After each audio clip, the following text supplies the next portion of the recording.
พุทโธเศโธติโลกัสสมิงสปะสัตตานังพุทโธเศโธติโลกัสสมิงสปะสัตตานังพุทโธเศโธติโลกัสสมิงสปะสัตตานังขอความนอบน้อมองค์สมเด็จพระสัมมาสัมพุทธเจ้าขอน้อมอภิวาทพระสัทธรรมเจ้าขอน้อมนมัสการพระอริยสงฆ์เจ้าขอถวายความเคารพท่านเจ้าคณะพระสังฆาธิการท่านครูบาอาจารย์พระสงฆ์องค์สังฆเจ้าทุกรูปทุกตนทุกองค์ที่เปิดเครื่องรับฟังในเวลานี้ในโอกาสเดียวกันนี้ก็ขอเจริญสุขเจริญพรสวัสดีญาติโยมอุบาสกอุบาสิกาพุทธบริษัททั้งหลายตั้งเด็กขาหญิงชายใหญ่น้อยผู้เฒ่าผู้แก่คนหนุ่มคนกำจุผู้จุคนเนาะมาแล้วในคืนวันจันทร์คืนวันจันทร์ทุกวันจันทร์เวลามาค่ำมาคืนรายการธรรมะเพื่อนคนรับดึกซึ่งดำเนินรายการโดยอาตมาภาพพระครูปฏิภาณธรรมทินปฏิภาณธรรมทินเจ้าอาวาสวัดพระธาตุม่อนจอมพออำเภอเวียงป่าเป้าจังหวัดเชียงรายจะมาเป็นเพื่อนคนรับดึก ในค่ำคืนวันนี้ แล้วก็ทุกๆคืนวันจันทร์เนาะถ้าบัติดการติดงานติดธุระอันใด ก็จะได้มายื้อมาใจมาเอี่ยวมาแหวงหาปู่อุ้ยแม่อุ้ยคนหนุ่มคนกำทั้งหลาย ก็บ่ได้มาเปล่ามาได้ มีสิ่งละอันพันละน้อยนำมาเผยแผ่มาจี้แจงแถลงข่าวบอกกล่าวให้หมู่เฮาทั้งหลาย ได้ยินได้ฟังกัน ก็เป็นการทักทายปราศัยอู้อุงกันไปเนาะอันนี้ก็จะเป็นสิ่งที่พอที่ให้ได้ระลึกกึดตึงหากันเท่านั้นเองก็บ่มีอันอย่างนักหนาส่วนมากก็จะใครจะได้ยินคำถามจากพ่ออุ้ยแม่อุ้ยคนหนุ่มคนกำทั้งหลายที่จะได้มาท่องมาถามกันว่ามีเรื่องมีราวอันใดที่คัดข้องสงสัยอยากจะหู้เรื่องน้ำธรรมคำสอนของพระชินวรสัมมาสัมพุทธเจ้าก็จะได้เอามาที่แจ้งบอกกล่าวเล่าขานให้กันได้ฟัง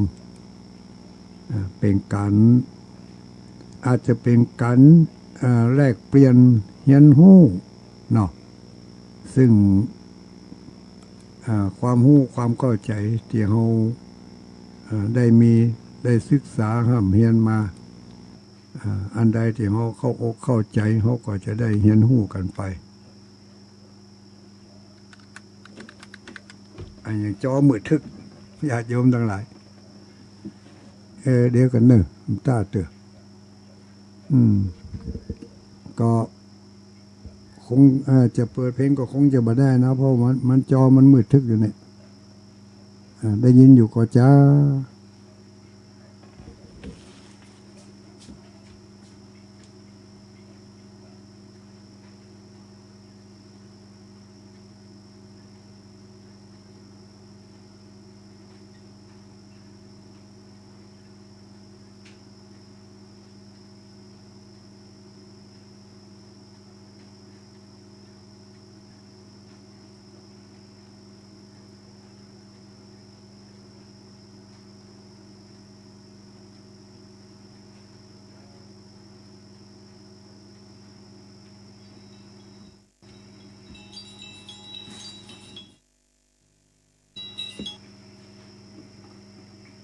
ว่าได้พ่อง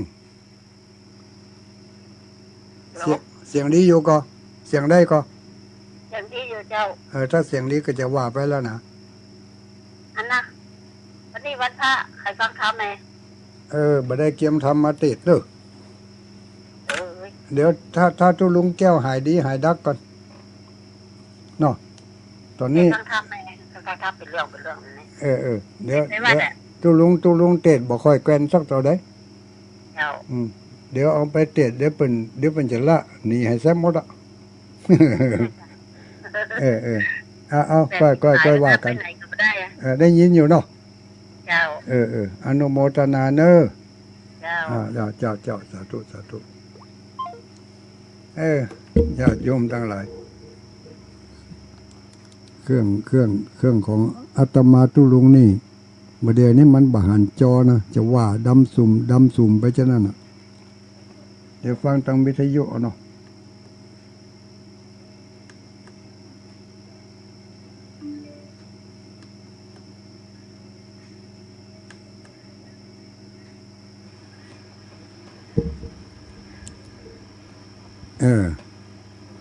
ถ้าเสียงมันกวนไปก็ขอสุมาอภัยนะญาติโยมทั้งหลายเนี่ยเพราะว่าจอหน้าจอของตุลุงเดี๋ยวนี้มันมืดทึกบหันอย่างสักอย่างก็ตุลุงก็จะฟังทางวิทยุแต่มันจะน่วงกันไปน้อยบ่ฮู้ว่าจะตันก็บ่ตัน โอ้วิทยุก็ดักปิ้งเฮ้ยมาล่างเหรอกะ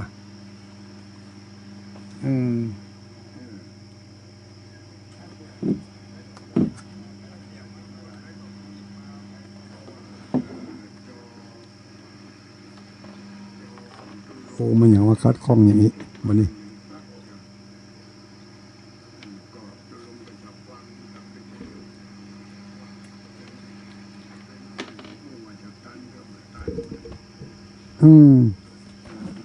วันนี้คงจะนำเสนออันยังคงจะลำบากหน่อย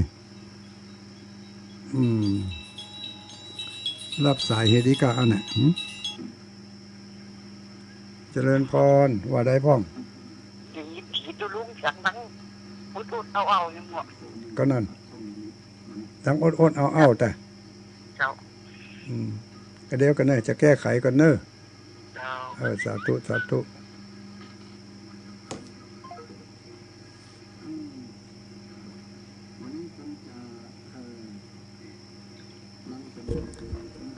แล้วก็เนิ่มตาเตื้อทั้งเพก็แก้ไขไปทั้งปุ้นก็บอกมาว่าจะได้ได้เงินชัดเจนที่แล้วชัดเจนดีอยู่เนาะบ้านไหนเนี่ยบ้านไหนบ้านหนองล่องเจ้าหนองล่องพะเยากะหนองล่องลำปางเจ้าหนองล่องลำปางฮัลโหลสถานีใหม่เป็นหน้ากะใช่เจ้าชาลุนี้เจ้าดารุณีกะเจ้าอนุโมทนาอันก็จะเดาซุ่มว่าไปเถอะเนาะสาธุเนอขอบคุณหลายๆเป็นอันว่า ญาติโยมตั้งหลายเนาะก็เป็นอันว่าสถานีก็ยังออกอยู่แต่ว่าหน้าจอของตุลุงมันมืดทึกมันบ่หันอย่างสักอย่างสัญญาณมันไปก็แล้วกันเนาะสัญญาณไปถึงไหนก็ญาติโยมทั้งหลายก็ได้ยินได้ฟังกันก็คงจะว่าในเรื่องที่มันละเอียดคงจะบ่ได้นะเพราะใจมันกังวลญาติโยมใจมันกังวลเกี่ยวกับอันอย่างมูเนี่ยนะเจริญพรเจริญพรเจริญพรแล้วบอกว่าจะได้กับปิดสายเนาะคงจะยุ่งยากกันพอสมควรเอาอีกกันละกันที่ลุงจะเล่าเกี่ยวกับดอยนางแก้วนี่เพราะว่าระยะนี้มันก็ระยะที่ใกล้จะมีงานเข้ามาละเจริญพรว่าได้ไผ่นี่ปวินได้ยินก่อนชัดเจนดีอยู่ก่อนชัดเจนดีอยู่แต่เอาอนุโมทนาเนอะขอบคุณหลายๆเดี๋ยวก่อนตาเตือมีกล่อมตาเตือทิกันเนาะเอาละเจริญพรว่าได้ต้องให้ใส่เจียวเนอะตั้งได้ต้องออกที่ไหนวังเหนือกะอนุโมทนาเนอะขอบคุณหลายๆสาธุสาธุอันนี้ก็คงจะแจ้งมาเลยเพราะจะอ่านทางที่ดีก็ขอบคุณทุกคนทุกสายเนอะที่แจ้งมาเฮายั่งทางนั้นเหตุกรรมก่อนเนาะเดี๋ยวก่อยว่ากันใหม่แต่ตอนนี้ตุลุงจะแจ้งข่าวคราวเกี่ยวกับงานของม่อนพระเจ้าสีสองเมืองที่ดอยนางแก้วเนาะที่ดอยนางแก้วก็คงจะเป็นการสะดวกกว่า ที่จะเอาเนื้อหาสาระอันหยังมาแบ่งมาปั่นให้ญาติโยมทั้งหลาย ก็จะฝากไปในเนี่ยเนาะเป็นคติธรรมที่มันอาจจะมีการเตือนจิตสกิจใจกันไปอยู่พ่องก็ถือโอกาสนี้ก็แล้วกันเนอะญาติโยมทั้งหลายจุผู้จุคนบ่ว่าที่จะอยู่ที่ไกลก็ดีที่ใกล้ก็ดีเนาะวันนี้ที่บนพระธาตุบนพระธาตุว่าบนม่อนพระเจ้าสีสองเมืองนั้น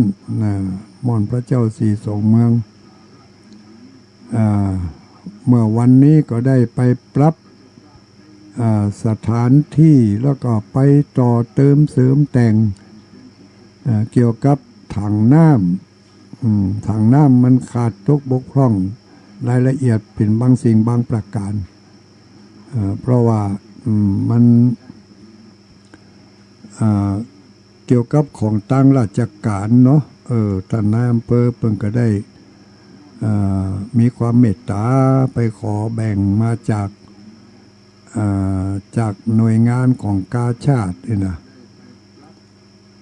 ในแต่งานของกาชาติแล้วก็ได้เอามามอบมาปั่นให้ตั้งม่อนพระเจ้าสีสองเมืองแต่พอดีว่าตั้งราชการของราชการเนาะเวลาจะแปลงจะทำอะไรยังก็ต้องให้มันถูกต้องตามระเบียบกฎระเบียบต่างๆที่เปิดให้มาเนาะพอดีบังเอิญว่าการรับงานมานั่นก็ขาดรายละเอียดไปน้อยหนึ่งคือเปิดมีแบบมีฟอร์มเหมือนอย่างให้มาแล้วแต่เขาไม่ได้ทำตามแบบตามฟอร์มเปิดมาถึงอันนี้แล้วบ่อถังก็เก็บขึ้นตั้งต่อก๊อกต่อแป๊บไปเลยอีกเนาะพวกกำนันเพิ่นก็บอกว่าตุลุงแปลงแล้วก็ถ่ายรูปมาให้หน่อยแล้วผมจะส่งไปรายงานให้ทางอำเภอเพิ่นได้รับทราบตุลุงกับทีมงานก็แปลงเสร็จเรียบร้อยแล้วก็ถ่ายรูปไปกะถ่ายรูปไปให้เพิ่นพอที่ไหนได้เปิ่นบอกว่าตุลุงทำไม่ถูกขั้นตอนขาดระเบียบขาดอันยังต่ออันยังหลายอย่างก็เลยถ้าอย่างนั้นก็ไม่เป็นไรเดี๋ยวจัดการให้ เดี๋ยวจัดให้อีกเนาะก็เลยไปจัดแจงกว่าจะดีมาก็มาเดี๋ยวนี้เรียบร้อยแล้วญาติโยมขอสุมาภัยนะขอจะขอไปอนุญาตไปปิดเครื่องตัวนั้นกำก่อนไม่จะดังโซ่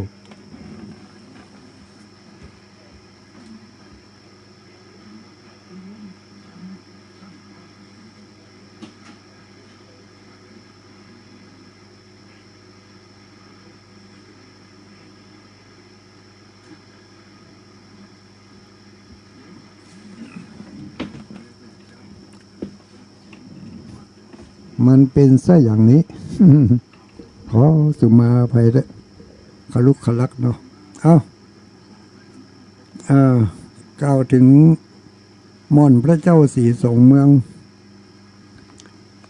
ก็จะเล่าความเป็นมาเป็นไปมันจะสะดวกกว่าจ้านี่เดี๋ยวขาดตกบกพร่องไปก็จะยุ่งกันมันอย่างนี้นะญาติโยมทั้งหลายเมื่อเดียวนี่เหมือนกับเขาอยู่สุมมืดแล้วก็อู้กับคือคนทั้งหลายได้ฟังอย่างนั้นเนาะกูเตือนมันก็ไปอย่างนี้วันนี้มันอย่างนี้จะปิดคอม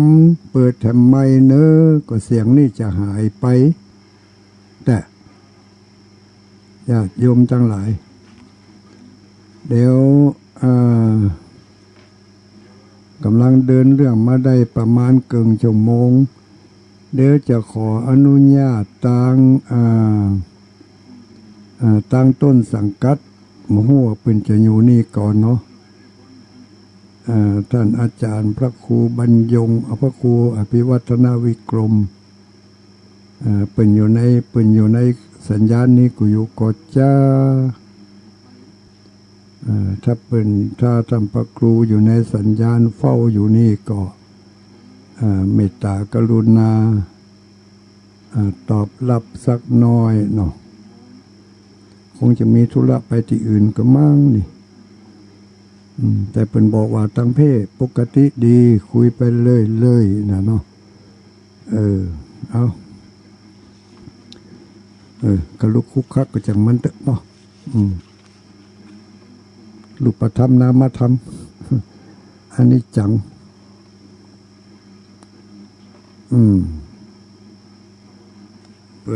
จะเปิดไอ้ตัวนั้นฟังก็บ่าได้เดี๋ยวก็จะโทรเข้ามาทำเหมาะเนาะบ่เปิดก็บ่ได้ยินเสียงตัวเก่าไผไปโทรเนอะห้ามโทรจะเปิดเครื่องตัวนั้นฟังก่อนในระหว่างนี้ห้ามโทรศัพท์เข้ามา ห้ามโทรเป็นอันว่าไม่จะดีมันดีอย่างไรกับเดี๋ยวนี้หูละรู้แล้วM100 รู้แล้วว่าสัญญาณมันส่งไปดีละแต่ตุลุงต้องการจะฟังเสียงของตุลุง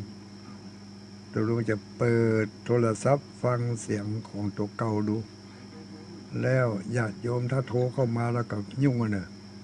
เสียงตัวเก่าหายตอนนี้หายทั้งหมดก็เอาละ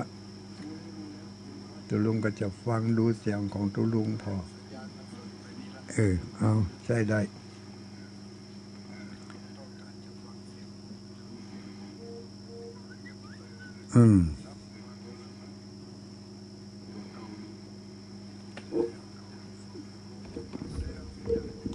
เอาละ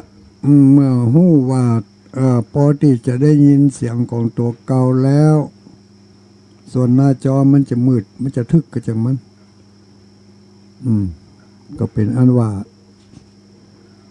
ตุลุงจะได้เล่าได้บอกเท้าความเพราะว่าตุลุงจะไม่โอกาสที่จะอู้กับญาติโยมทั้งหลายก่อนที่จะถึงวันที่9นี่คืนนี้คืนต่อไปนี่จะมันเลยวันที่9ไปแล้วนะเขามาหู้จักกันก่อนที่จะถึงวันที่9นี้ว่ามีความสำคัญอย่างใดโดยนางแก้วหรือว่าพระเจ้าสี่สองเมืองเนี่ยที่พากันไปแปลงไปทุ่มเทกำลังกายกำลังใจพยายามทำทุกสิ่งทุกอย่างเพื่อจะให้สถานที่แห่งนั้นเป็นจุดเด่นจุดสำคัญจุดการศึกษาเฮียนหู้สิ่งต่างๆเป็นเนี่ยกันมาเมื่อใดแล้วก็ทำไมทุกเจ้าพระสงฆ์องค์เจ้าเฮารุ่นนี้ถึงได้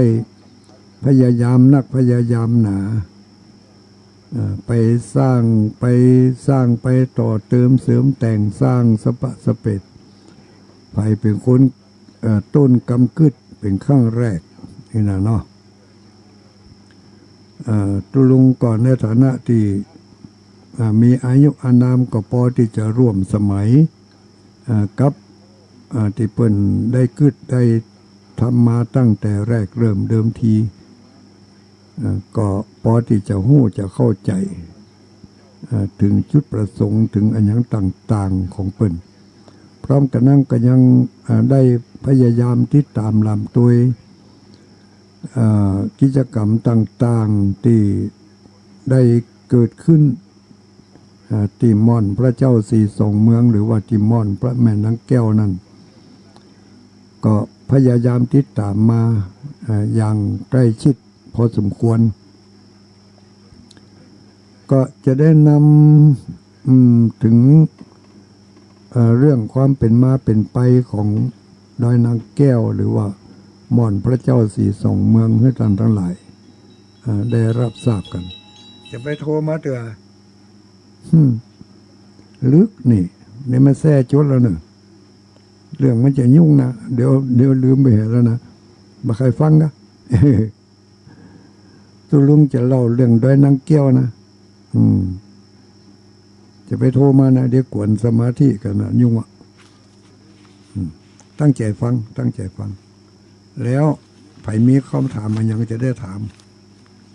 เพื่อคนอื่นก็ได้ถามเพื่อความรู้คนตัวเองก็ได้ตอบได้ก็ตอบบ่ได้ก็ตอบเนาะ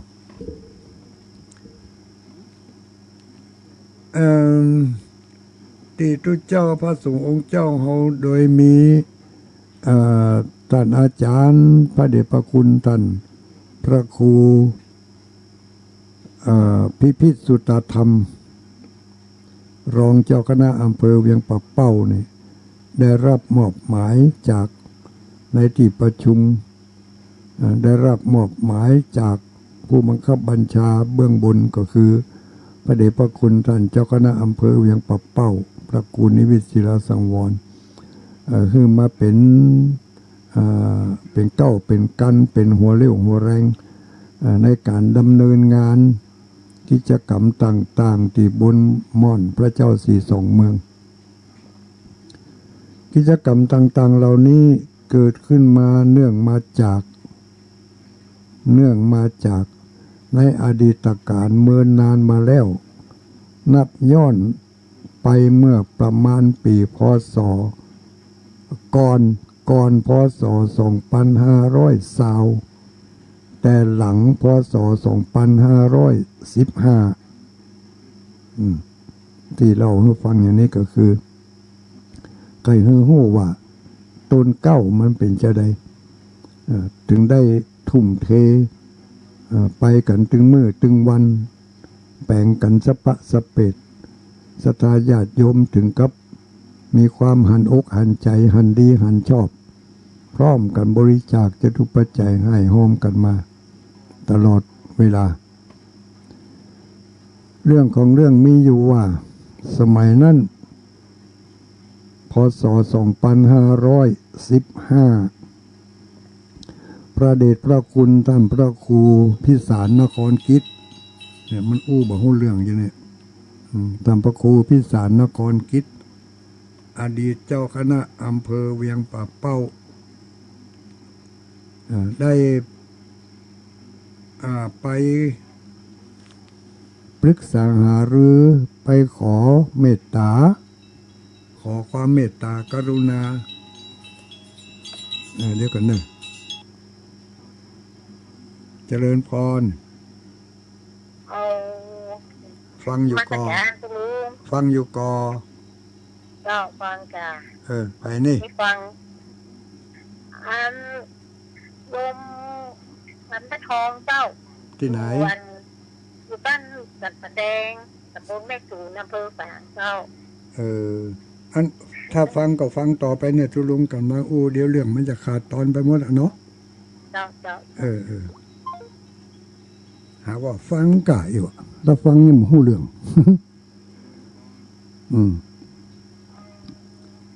มันจะนี่ถ้าฟังแล้วต้องรู้เรื่อง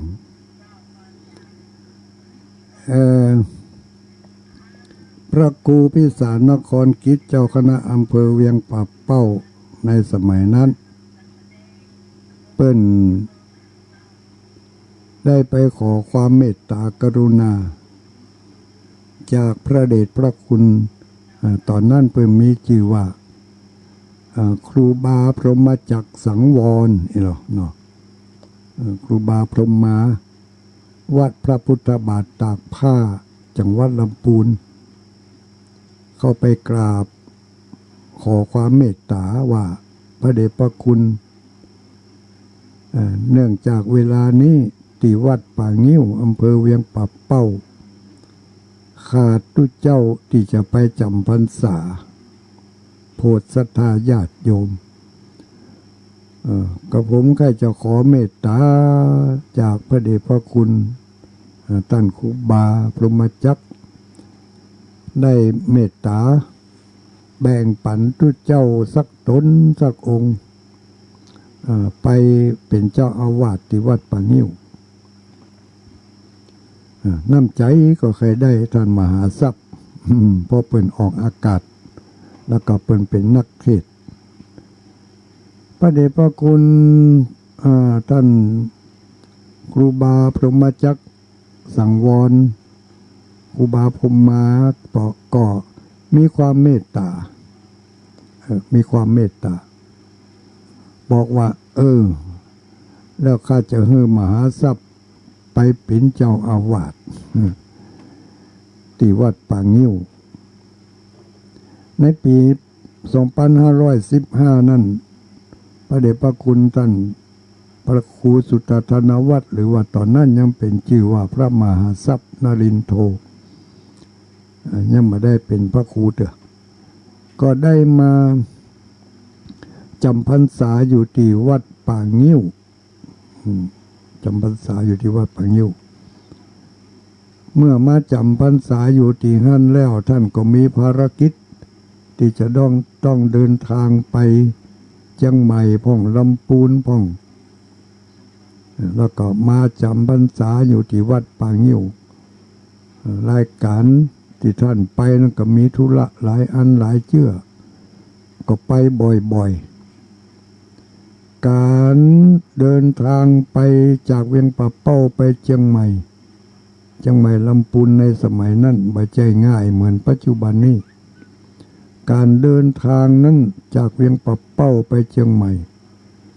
ต้องใช้เวลาวันค่ำญาติโยมทั้งหลายรถออกจากเวียงป่าเป้านี่สักตี 5หรือว่า6 โมงมาเจ้านี่บางทีนี่ไปถึงเชียงใหม่ก็5 โมง6 โมงมาแรงบางทีก็เกินกว่านั้นใช้เวลาวันค่ำเพราะมันหนทางมันยากมันลำบากทางที่เปลี่ยนแปลงใหม่ก็ยังบ่แล้วเถอะต้องใช้ทางเส้นเก่านั่นเดินอยู่ตลอดเวลารถก็ซ้ำใส่ของใส่ครัวนักเป็นรถคอกหมูเนาะใส่ครัวใส่ข้าวสารผ่องใส่เมี่ยงผ่องใส่อันยังจีปาทะที่เอาลงไปเชียงใหม่หมู่คนโดยสารทั้งหลายขึ้นไปนั่งบนรถนี่บางทีนี่ขึ้นไปนั่งบนนั่งบนทอเมี่ยงผ่องหยังผ่องเนาะบางทีนี่นั่งก็ไม่ใช่เต็มตัวนะต้องก้มหัวลงเนี่ยถ้านั่งเต็มตัวก็หัวไปจนตั้งบนเนี่ยบางครูบางคนเกิดขึ้นไปอยู่บนหลังคาบนบนหลังคารถบนการสัญจรก็ต้องใช้ถนนแบบทางล่อนะทางรถหลักไม่มาลุกคุกคักข้ามน้ำก็หลายแม่หลายตาเฮียเปิ้นว่านี่ได้ยินเปิ้นว่ามา32 ตานะข้ามน้ำจากเวียงป่าเป้าไปดอยสะเก็ดนี่ไปดอยสะเก็ดเชียงใหม่เนี่ยขึ้นรถไปนี่ลูกเจ้าขึ้นรถไปกินข้องง่ายกินข้อตอนเหนือกึ่งตางกลางตางเนี่ยห่อเข้าไปกินกลางตากลางตางกันหรือบางทีก็เอาสตางค์ไปซื้อกินข้าวกระปาดในระหว่างทางเวลารถที่มันบรรทุกนักนี่บางเตื้อนี่ถ้าขึ้นดอยไปนี่ต้องเอาคนโดยสารลงให้หมดอย่าโยมทั้งหลายเพราะว่ามันเป็นอันตรายอย่างหนึ่งได้แถมอย่างหนึ่งเพื่อลดน้ำหนักของรถลงรถบรรทุกนักขึ้นดอยก็ลำบากบางทีขึ้นไปได้กึ่งดอยกลางดอยถอยลงมาถอยลงมาตั้งหน้าตั้งตาบึ้งขึ้นไปแถมก็ยังบ่พ้นแต่ก็ถอยลงมา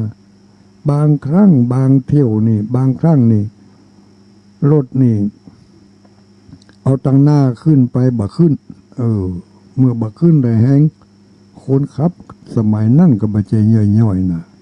ฝีมือฉมังเหมือนกันนะมานึกทอมมาเดี๋ยวนี้นะเอาตั้งหน้าขึ้นบ่ได้ว่ายเอาตั้งก้นถอยขึ้นนะอย่าโยมทั้งหลายลำบากถึงขนาดนั้นถอยเอาลงก้นถอยขึ้นแล้วมีดอยลูกหนึ่งก็ยาวเหมือนกันนะดอยลูกนั่นชื่อว่าดอยนางแก้วเนี่ยหลบลาดไปเลยเนาะพอเอาคนโดยสารลงจากรถแล้วก็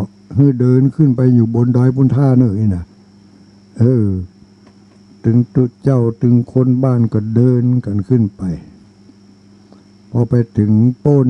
ดอยแล้วบอกก็ไปอยู่บนกลางดอยพุ่นถ้ารถ ที่มันบึงขึ้นมาคนเดียวมันน้ำหนักรถมันก็จำนวนน้ำหนักมันก็ลดลงมันก็ขึ้นมาง่ายหน่อยแหมย่างก็คนโดยสารก็ปลอดภัยถ้าเกิดรถมันคว่ำมันตกดอยมาก็จะได้บ่เป็นอันตรายเมื่อรถขึ้นโป้นดอยแล้วก็โดยสารต่อไปในช่วงนี้ช่วงที่รถช่วงที่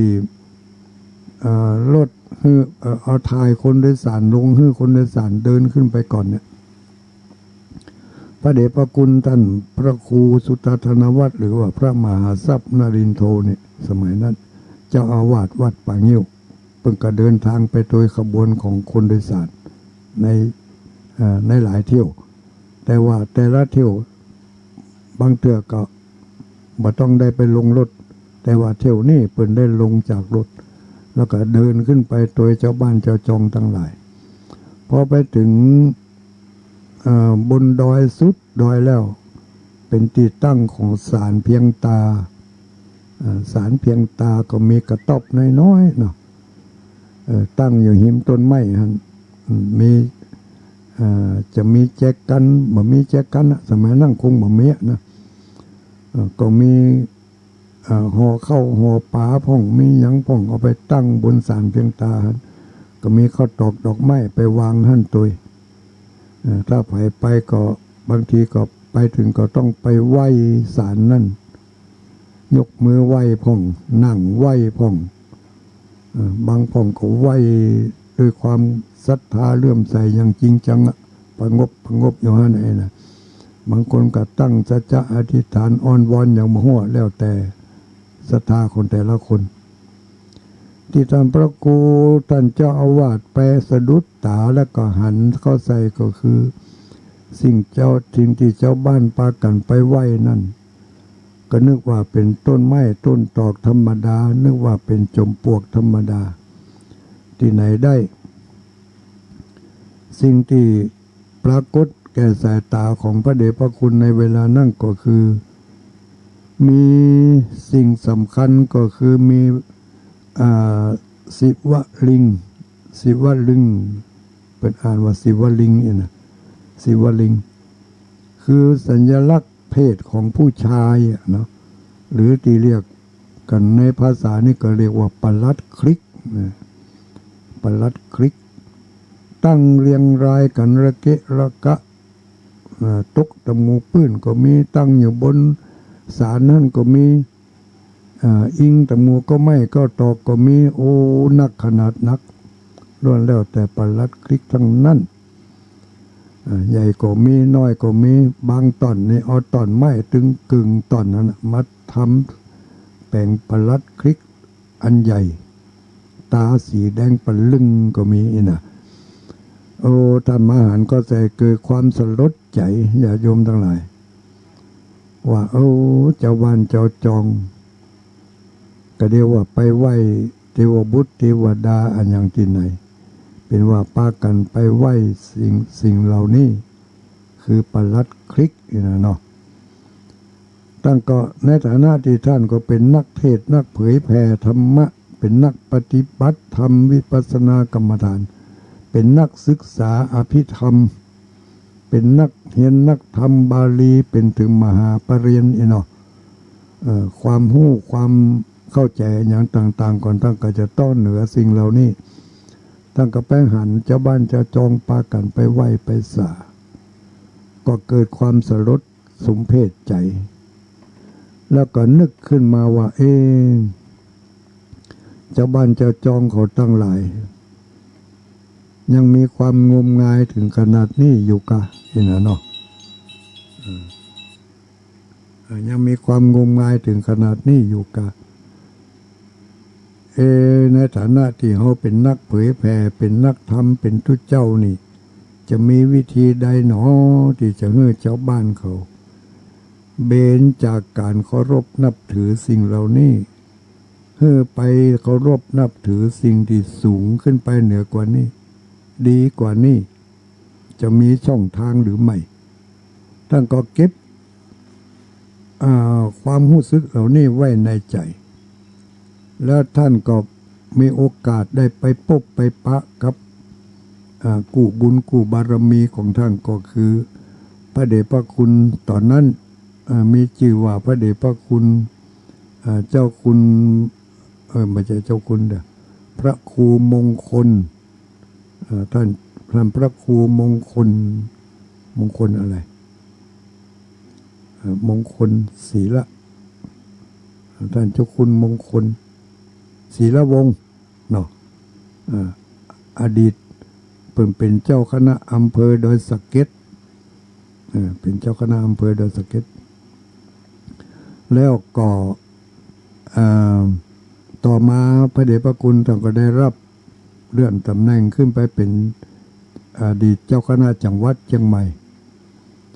ชื่อเป็นลืมไปแล้วพระเทพอย่างฮุกก็ลืมไปแล้วเอาเป็นอันว่าเป็นเจ้าคณะจังหวัดเชียงใหม่ก็แล้วกันแล้วก็ท่านพระเดชพระคุณท่านพระครูสุตตธนวัฒน์หรือพระมหาทรัพย์นรินทร์โทนี่เมื่อไปปะกับท่านพระครูมงคลศิรวงศ์เพื่อนำเอาเรื่องนี้ไปปรึกษาหารือกันว่าเขาไปผมเดินทางมาจากเชียงรายและมาหันใส่พี่น้องเจ้าบ้านปากันไปไหว้ประลัดคลิกปากันไปเคารพนับถือสิ่งที่มันน่าจะหมดสมัยไปแล้วเห็นไหมเนาะมาถึงยุคนี้สมัยนี้ความคิดความเคารพนับถือน่าจะสูงขึ้นไปกว่านี้แต่ว่าเมื่อหันแล้วก็อยากจะมีแนวทางว่าเขาจะเนี่ยจะใดจะเบนความสนใจของพี่น้องเจ้าบ้านยกระดับจิตใจที่ระดับนั่นให้มันสูงขึ้นไปกว่านี้พอจะมีช่องทางพ่องก่อจ้านะพระเดชพระคุณถึงสองท่านก็ได้มาปรึกษาหารือกันในที่สุดก็ได้ข้อยุติว่าเขามาเอาอย่างอีดีกว่า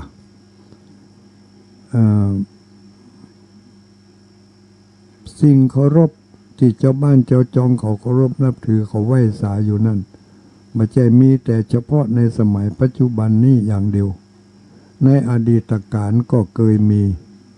พระพุทธองค์ถึงได้ตรัสเป็นพุทธภาษิตเอาไว้ว่าพาหุงเวสรนังยันติปปัตตานิวนานิจะอารมะดุขเจตยานิเนี่ย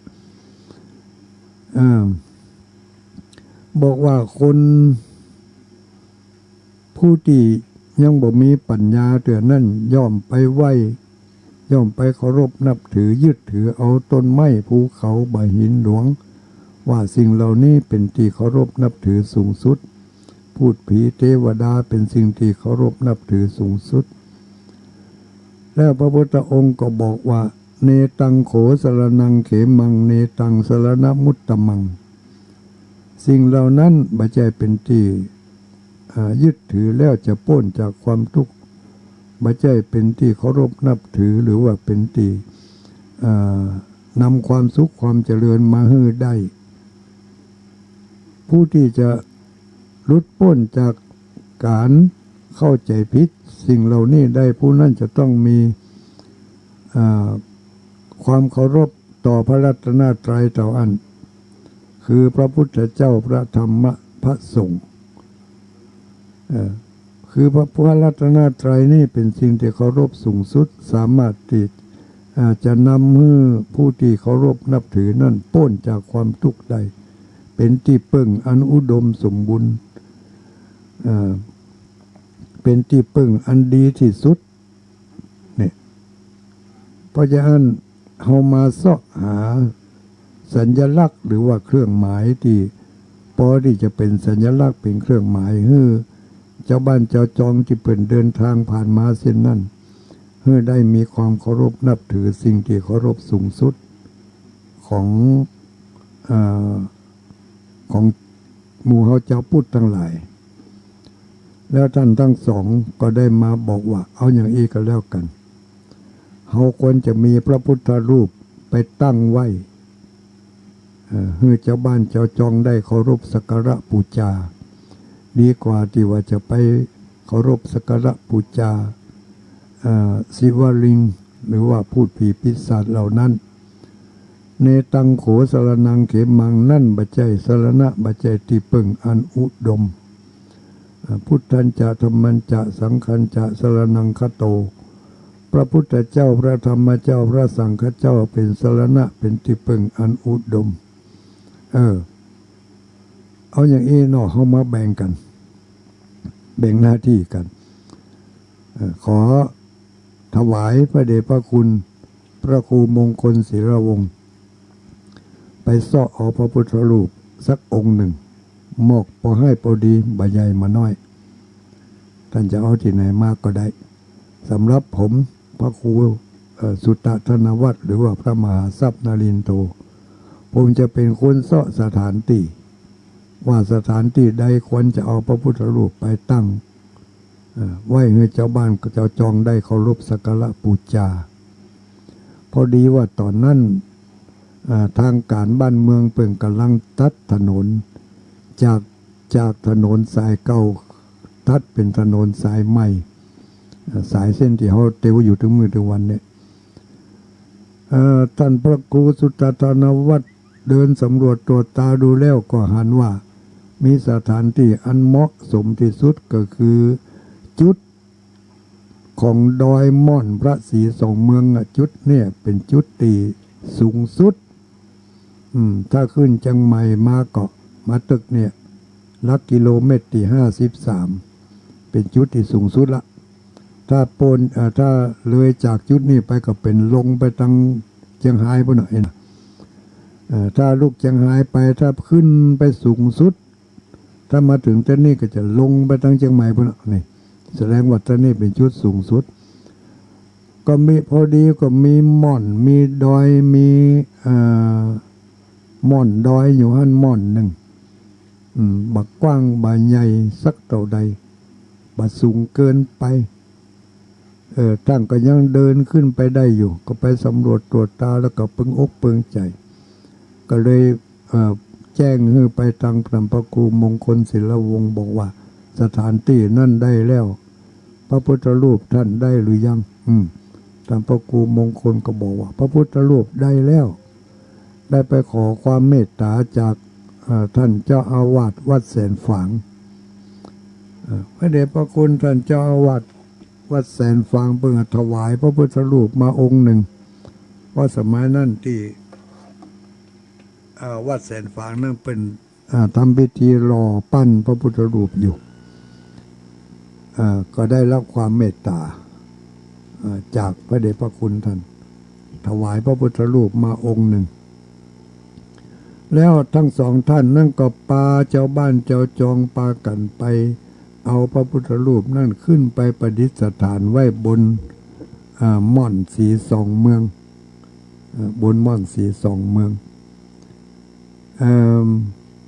แล้วก็ถวายน้ำพระพุทธรูปทั้งถวายน้ำพระพุทธรูปองค์นั่นว่าพระเจ้าสีสองเมืองนี่อันนี้คือที่มาของพระเจ้าสีสองเมืองแล้วพอเอาพระพุทธรูปไปประดิษฐานตั้งไว้ที่นั่นแล้วในปีนั้นท่านก็จัดให้มีการสร้างศาลาเป็นที่ปกปักเป็นที่ไหว้ที่ศาศรัทธาญาติโยมทั้งหลายมาก็ไปไหว้ไปศาถ้าเดินทางไปเชียงใหม่ผ่านทางเส้นนั้นก็ไปไหว้ไปศามีที่กราบที่ไหว้เปิ้นได้แปลงศาลาน้อยๆไว้หลังหนึ่งเอาไว้ประดิษฐานพระพุทธรูปใบใหญ่ศาลาหลังนั้นมีความกว้างบ่เกิน3 เมตรแล้วก็มีความยาวบ่เกิน6 เมตรเนาะประมาณนั้นก็มุงหลังคาด้วยกระเบื้องแล้วก็มีกับพระพุทธรูปอย่างเดียวตั้งไว้ที่หันมีเครื่องสักการะบูชาให้เล็กน้อยแล้วก็เพิ่งก็เขียนติดพื้นฐานติดใต้ฐานสุขจีติดแต่นแก้วหันว่าพระเจ้าสีสองเมืองเป็นสัญลักษณ์เป็นเครื่องหมายของ สองเมืองก็คือเมืองเชียงใหม่และเมืองเชียงไฮ้ปี2520 520เนี่ยได้แปลงศาลากัน มีพระภิกษุสงฆ์สามเณรและเจ้าบ้านก็ช่วยกันแปลงช่วยกันแบกไม้แบกตอกอันยังกันขึ้นไปญาติโยมทั้งหลายเมื่อพระเดชพระคุณท่านได้เป็นหัวเรี่ยวหัวแรงพอดีต่อมาก็เป็นที่วัดปางยิ้วมีสำนักเรียนบาลีมีพระภิกษุสามเณรเป็นจำนวนร้อยการก่อการสร้างการแปลงเปิดกระแจกำลังของพระภิกษุสงฆ์สามเณรช่วยกันแล้วก็ยังมีการจัดงานฉลองด้วยนะจำมาได้ว่าเป็นวันที่มันยังคงเดือนมันยังแต่หู้ว่าเป็นมีการจัดงานส่งน้ำพระเนาะงานส่งน้ำพระที่พระเจ้าสี่สองเมืองนั่นแหละถ้าบ่ผิดพลาดก็คงจะเป็นวันขึ้นเป็นวันแรม1 ค่ำเดือน 10นะวันแรม1 ค่ำเดือน 10ก็คือตรงกับวันเข้าพรรษาของตุเจ้าตุเจ้าจะเข้าพรรษาเจ้าเมื่อคืนบึดนี่ก็ตกลงว่า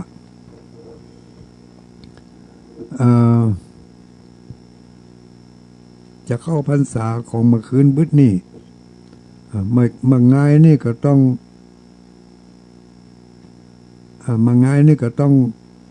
ไปทำพิธีสละสลงหรือว่าไปส่งน้ำพระเจ้าสีสองเมืองเหียก่อนที่จะอธิษฐานเข้าพรรษาในปีนั้นแล้วก็ประเพณีอันนี้